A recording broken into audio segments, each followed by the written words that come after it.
Furushwa na majangili miaka mitatu iliyopita eneo la Nepeitom, Turkana Mashariki. Shughuli hiyo iliongozwa na gavana wa Turkana Jeremiah Lomurkai na kamishna wa Julius Kavita, wakitaka viongozi wachochezi katika jamii kukamatwa. Mwanahabari wetu Turkana Kitio Mika na taarifa hiyo kikamilifu. Ni katika eneo la Nepeitom, eneo ambalo limekuwa likikumbwa na utofu wa usalama kwa muda sasa. Kwa sababu ya wakati, hii leo gavana wa Turkana Jeremiah Lomurkai amezindua rasmi nyumba zilizojengwa eneo hili kwa wakazi waliofurushwa katika eneo la Nepeitom. Sisi tumekuja hapa kwa sababu ya media ili kufungua eneo hili, turejeshe watu wa Nepeitom kwao nyumbani. Tumeimbiwa na watoto hapa wadogo ambao wamefurahia kurudi nyumbani na wanataka kuja nyumbani kama saa hizi, sio kesho. Na hao watoto lazima ukuje wasome hapa. Nitasaidia na Mheshimiwa Nkolo kujenga hiyo primary school. Hawa ni wakazi wa Nepeitom waliokuwa wamefurushwa miaka mitatu iliyopita. Ila hii leo wanarudi baada ya serikali kuwajengea nyumba hizi na ukuta huu ili kudhibiti mavamizi ya mara kwa mara. Sisi wakati tulichomwa tulikuwa tunaishi Lokori. Lokori tulikuwa tunakaa tambarara kwa maboma ya watu.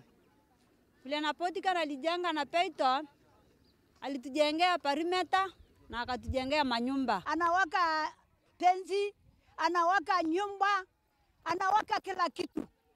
Maji. Hakika amani ni kitu nzuri sana, kwa sababu hapa hatukuamini ya kuwa itakuja kuwa hivi. Miaka mitatu iliyopita wakazi wa eneo hili walivamiwa na majangili na nyumba zao kuteketezwa moto, watu 10 kuuliwa na zaidi ya watu 3,000 kutoroka kwa hofu ya usalama uliokuwa umedorora katika maeneo mengine. Wakati ulisoma sisi hapa watu 9, watoto ya grade 6, watoto 4, wamama 2 na vijana 3 walisoma hapo chini.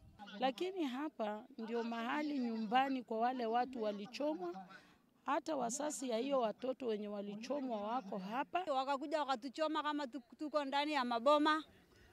Sasa hivi vile ameweka perimeter, tumafurahi kabisa. Viongozi wa usalama katika kaunti ya Turkana wakiongozwa na kamishna Julius Kavita wamesema watamtuma msaidizi wa kamishna ACC na kufungua kituo cha polisi kufikia mwishoni mwa wiki hii ili kurahisisha huduma kwa wananchi. anytime mutapata assistant county commissioner Nepeitom, it is gazetted, na hiyo sio kitu ya kubahatisha. Hiyo patrol base ilikuwa inabatilishwa baada ya mwezi 3 kwa sababu ya settlement ya hapa watu walikuwa wamehama. Naye mimi naenda ku walk out hiyo patrol base iwe gazetted, hiyo police station, ndio sasa tuwe na officers ambao ni permanent. Aidha, onyo kali limetolewa dhidi ya viongozi wanaowachochea jamii kwa malengo fulani haswa kisiasa, wakitaka asasi za kiusalama kuwakamata viongozi hao. Any Kenyan who is ready to put Kenya in anarchy 24/7, that person must be held responsible for his acts. Hautatisha watu wa Kapedo, hautatisha watu wa Nepeitom, watu wa Dome tena. Wakazi wengi waliofurushwa eneo hili wameweza kurejea, huku wakiomba serikali kuongeza maafisa wa usalama ili kuimarisha usalama eneo hili.